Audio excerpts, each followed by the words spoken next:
Most Americans, I believe, think the way you do. They believe national forests are protected, and they're shocked to find out they're not, and they're angered to find out that Smokey the Bear is the one that's cutting them down. But in a democracy, in our country, we are not the customers of the Forest Service. We're the owners. We're the owners of national forests.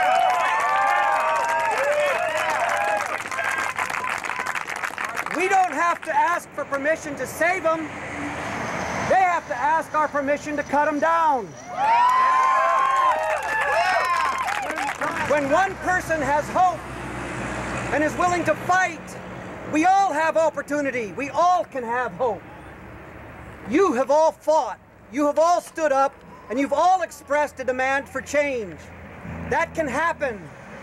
It will happen because we will enforce the law. We will demand change.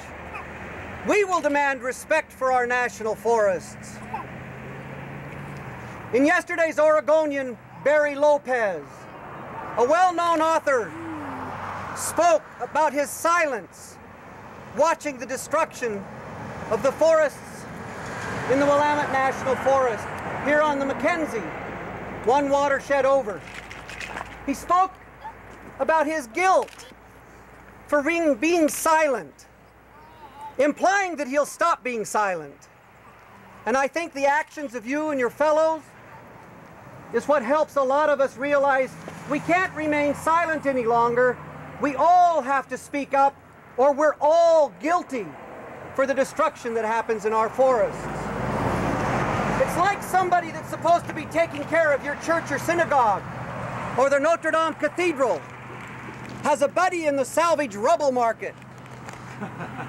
So he knocks it down into a pile of rubble, he auctions it off to the highest bidder and calls it profit. We call it desecration.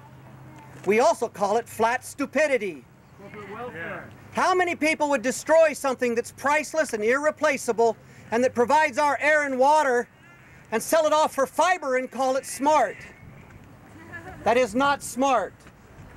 We should stop the unfair government competition on public lands, support healthy, sustainable forestry on private lands, support all the value-added manufacturing here in this country instead of minimally processed, unfinished wood product exports.